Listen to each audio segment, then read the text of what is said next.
Hello guys, 10 ലക്ഷം വരെ loan provide ചെയ്യുന്ന ഒരു ആപ്ലിക്കേഷനാണ് നമ്മൾ പരിചയപ്പെടുത്താനായിട്ട് പോകുന്നത്. ലോൺ ഡയറക്റ്റായിട്ട് പ്രൊവൈഡ് ചെയ്യുന്ന ആപ്ലിക്കേഷൻ അല്ലാതെ മൾട്ടിപ്പിൾ NBFC വഴി നമ്മൾ ലോൺ പ്രൊവൈഡ് ചെയ്യുന്ന ആപ്ലിക്കേഷനാണ്. നമ്മൾ ഡീറ്റെയിൽസ് കൊടുക്കുമ്പോൾ നമുക്ക് കിട്ടാൻ ചാൻസ് ഉള്ള NBFC ഏതാണോ അല്ലെങ്കിൽ ആപ്ലിക്കേഷൻ ഏതാണോ അതിൽ നമുക്ക് അപ്ലൈ ആവുന്ന ഒരു ആപ്ലിക്കേഷനാണിത്.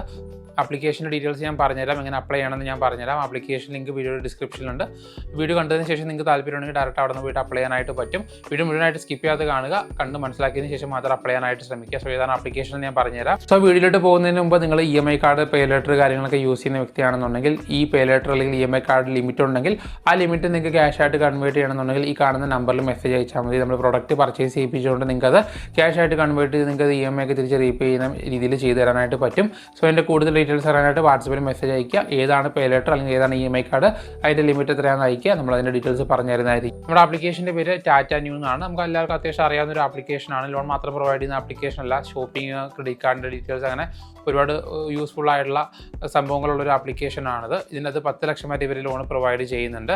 നിങ്ങൾക്ക് പ്ലേ സ്റ്റോറിൽ പോയി കഴിഞ്ഞാൽ ഇതിൻ്റെ ഡീറ്റെയിൽസ് കാണാനായിട്ട് സാധിക്കും. ഡിസ്ക്രിപ്ഷനിൽ 10 ലക്ഷം വരെ ലോൺ കൊടുക്കുന്നു എന്ന് പറഞ്ഞ് കൊടുത്തിട്ടുണ്ട്. നമുക്ക് ഇൻട്രസ്റ്റ് നമുക്ക് 9.99% തൊട്ട് 33% വരെയാണെന്ന് പറഞ്ഞ് കൊടുത്തിട്ടുണ്ട്. അതുപോലെ തന്നെ നമുക്ക് ടെന്യൂർ 72 മാസം വരെയാണെന്ന് കൊടുത്തിട്ടുണ്ട്. അങ്ങനെ ലോൺ ഡീറ്റെയിൽസ് കാണാനായിട്ട് സാധിക്കും. വേറെ ഒരുപാട് ഡീറ്റെയിൽസ് ഒന്നും ഇവർ കൊടുത്തിട്ടില്ല. സോ ഇതിൽ എങ്ങനെ ലോൺ അപ്ലൈ ചെയ്യണമെന്ന് ഞാൻ പറഞ്ഞുതരാം. ഞാൻ ലിങ്ക് ഡിസ്ക്രിപ്ഷനിലുണ്ട്. അത് വെബ്സൈറ്റ് ലിങ്കാണ്. സോ അവിടെ ക്ലിക്ക് ചെയ്യുമ്പോൾ നിങ്ങൾ ഡയറക്റ്റ് വെബ്സൈറ്റിലായിട്ടായിരിക്കും പോകുന്നത്. ഞാൻ ആപ്ലിക്കേഷനിലാണ് അപ്ലൈ ചെയ്ത് വെച്ചിരിക്കുന്നത്. അതിൻ്റെ ഡീറ്റെയിൽസ് ഞാൻ കാണിച്ചു തരാം. സോ ജസ്റ്റ് നിങ്ങൾ വെബ്സൈറ്റിലോട്ട് പോവുക. അപ്പോൾ ഇതുപോലത്തെ പേജിൽ വരും. അവിടെ നിങ്ങളുടെ മൊബൈൽ നമ്പർ കൊടുത്ത് ലോഗിൻ ചെയ്യാനാണ് പറയുന്നത്. ഞാനിപ്പോൾ ആപ്ലിക്കേഷനിലാണ് ചെയ്യുന്നത്. ജസ്റ്റ് നിങ്ങളുടെ മൊബൈൽ നമ്പർ കൊടുത്ത് ലോഗിൻ ചെയ്യാനാണ് പറയുന്നത്. അതിന് മുമ്പായിട്ട് അവിടെ കാണിച്ചിരിക്കുന്ന NBFCs നിങ്ങൾക്ക് നോക്കിക്കഴിഞ്ഞാൽ കാണാനായിട്ട് പറ്റും. നമ്മുടെ Prefr, Money View, KreditBee, cash, Tata Capital, Ring പോലുള്ള പ്രിഫർ പോലുള്ള നമുക്ക് അറിയാവുന്ന ഒരുപാട് ആപ്ലിക്കേഷൻ വഴിയാണ് ഇവർ മെയിനായിട്ട് ലോൺ പ്രൊവൈഡ് ചെയ്യുന്നത്.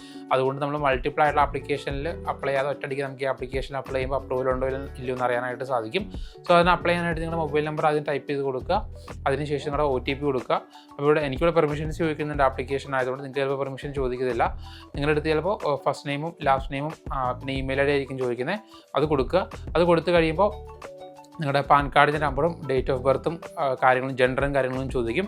അതും കൊടുക്കുക. അതും കൊടുത്ത് മുന്നോട്ട് പോയി കഴിയുമ്പോൾ നിങ്ങളുടെ എംപ്ലോയ്മെൻറ്റ് ഡീറ്റെയിൽസ് ആണ് ചോദിക്കുന്നത്. നിങ്ങൾ സാലറിഡ് ആണോ സെൽഫ് എംപ്ലോയ്ഡ് ആണെന്നുള്ള ചോദ്യമാണ് ചോദിക്കുന്നത്. ഇപ്പോൾ നിങ്ങൾ ജോലി ഇല്ലാത്തവരോ അല്ലെങ്കിൽ വേറെ എന്തെങ്കിലും ഡെയിലി വേജസിൽ വർക്ക് ചെയ്യുന്നവരാണെങ്കിൽ സെൽഫ് എംപ്ലോയ്ഡ് കൊടുത്ത് വർക്ക് ചെയ്യുക. അതെല്ലാം നിങ്ങൾക്ക് അത്യാവശ്യം നല്ല സാലറി കിട്ടുന്നുണ്ടെങ്കിൽ സാലറി കൊടുത്ത് മുന്നോട്ട് പോവുക. ശേഷം ഞാനിവിടെ ബിസിനസ് കൊടുക്കുമ്പോൾ അടുത്ത പേജിൽ ബിസിനസ് ഇമെയിൽ IDയും അതേപോലെ തന്നെ റെസിഡൻഷ്യൽ പിൻകോഡും കൊടുക്കാനായിട്ട് പറയുന്നുണ്ട്. അതിനു മുമ്പായിട്ട് നിങ്ങളുടെ ഇൻകമും ഈ പറയുന്ന ബിസിനസ്സിൻ്റെ പേരും കൊടുക്കണം. അപ്പോൾ ഞാനിവിടെ എൻ്റെ ഒഫീഷ്യൽ ഇമെയിൽ IDയും പേഴ്സണൽ ഇമെയിൽ IDയും സെയിം ആണെന്ന് കൊടുക്കുന്നുണ്ട്. ശേഷം അപ്ലൈ ക്ലിക്ക് ചെയ്യുമ്പോൾ 1 മിനിറ്റ് വെയിറ്റ് ചെയ്യാനാണ് പറയുന്നത്. അവിടെ അപ്രൂവൽ ഉണ്ടോ ഇല്ലയോ എന്ന് കാണിക്കും. ഇവിടെ ഞാൻ അപ്ലൈ ചെയ്ത് കഴിഞ്ഞപ്പോൾ എനിക്കിവിടെ 3000 അപ്രൂവൽ വന്നിട്ടുണ്ട്.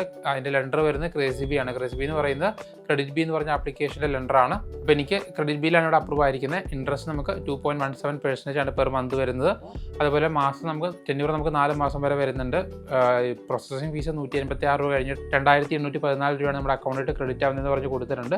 നമുക്കിവിടെ വേണ്ട ഹയർ ലോൺ എമൗണ്ട് ചോദ്യം ചോദിക്കുന്നുണ്ട്. ഇവിടെ ബാങ്ക് സ്റ്റേറ്റ്മെൻറ്റ് കൊടുക്കാൻ പറ്റുവാണെന്നുണ്ടെങ്കിൽ ഹയർ എമൗണ്ട് അൺലോക്ക് ആയിട്ട് വരുന്നതായിരിക്കും. സോ ഈ ഓഫർ ഓക്കെ ആണെന്നുണ്ടെങ്കിൽ continue with this offer click ചെയ്യാം. അപ്പോൾ നമ്മുടെ പാൻ കാർഡിൻ്റെ ഫോട്ടോ ഒക്കെ അപ്ലോഡ് ചെയ്ത് കൊടുക്കാനായിട്ട് പറയുന്നുണ്ട്. അത് കൊടുക്കുക. അതിനുശേഷം നമ്മൾ ക്രെഡിറ്റ് ബിയുടെ ആപ്ലിക്കേഷനിലോട്ട് അല്ലെങ്കിൽ വെബ്സൈറ്റിലൂടെ റീഡയറക്റ്റ് ആയിട്ട് പോയിട്ട് അവിടെ നമ്മുടെ ആധാർ KYC കംപ്ലീറ്റ് ചെയ്യാനായിട്ട് പറയും. അങ്ങനെ ആധാർ കാർഡിൻ്റെ നമ്പറും ആധാർ കാർഡായിട്ട് ലിങ്ക് ചെയ്തിരിക്കുന്ന മൊബൈൽ നമ്പറിലേക്ക് OTP വരും. ആ OTP കൊടുത്ത് ആധാർ KYC കംപ്ലീറ്റ് ചെയ്യുമ്പോൾ ഒരു സെൽഫി അപ്ലോഡ് ചെയ്യാനാണ് പറയുന്നത്. അത് അപ്ലോഡ് ചെയ്ത് കൊടുത്തിട്ട് നമ്മുടെ അച്ഛൻ്റെ പേരൊക്കെ ചോദിക്കുന്നുണ്ട്. ഇങ്ങനെ ഡീറ്റെയിൽസ് ഫില്ല് ചെയ്തുകൊണ്ട് നമുക്ക് ഈ ആപ്ലിക്കേഷൻ്റെ അകത്ത് ലോൺ എടുക്കാനായിട്ട് സാധിക്കും. എനിക്കിപ്പോൾ ക്രെഡിറ്റ് ബി എന്ന് പറഞ്ഞ ആപ്ലിക്കേഷനിൽ അപ്രൂവ് ആയി. നിങ്ങൾക്ക് ചിലപ്പോൾ പ്രിഫറോ റിങ്ങോ അല്ലെങ്കിൽ ക്യാഷ്, ടാറ്റ ക്യാപിറ്റൽ ഏത് ആപ്ലിക്കേഷനിലും വേണമെങ്കിലും അപ്രൂവ് ആകാം. അപ്രൂവ് ആയ ആപ്ലിക്കേഷനിലെ ഡീറ്റെയിൽസ് ഫില്ല് ചെയ്ത് നമ്മൾ നോർമലി ആപ്ലിക്കേഷനിൽ നിന്ന് ലോൺ എടുക്കുന്ന പോലെ തന്നെ നമുക്ക് ലോൺ എടുക്കാനായിട്ട് സാധിക്കും.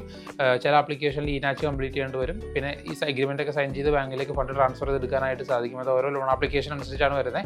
നോർമലി ലോൺ അപ്ലൈ ചെയ്യുന്ന ആൾക്കാരാണെന്നുണ്ടെങ്കിൽ അതിൻ്റെ സ്റ്റെപ്സ് ഞാൻ പ്രത്യേകിച്ച് കാണിച്ചു തരേണ്ട ആവശ്യം വരുന്നില്ല. ആപ്ലിക്കേഷൻ അപ്ലൈ ചെയ്യുന്ന ആൾക്കാർക്ക് അറിയാൻ പറ്റും. എന്തായാലും ആദ്യമായിട്ട് അപ്ലൈ ചെയ്യുന്നവരാണെങ്കിൽ വായിച്ച് നോക്കി മനസ്സിലാക്കി അപ്ലൈ ചെയ്യുക. ലിങ്ക് ഡിസ്ക്രിപ്ഷനിലുണ്ട്. എന്തെങ്കിലും ഡൗട്ട് ഉണ്ടെങ്കിൽ കമൻറ്റ് ബോക്സിൽ കമൻറ്റ് ചെയ്താൽ മതി. അപ്പോൾ നമുക്ക് അടുത്ത ദിവസം വേറെ വീഡിയോയിലൂടെ കാണാം. ബൈ.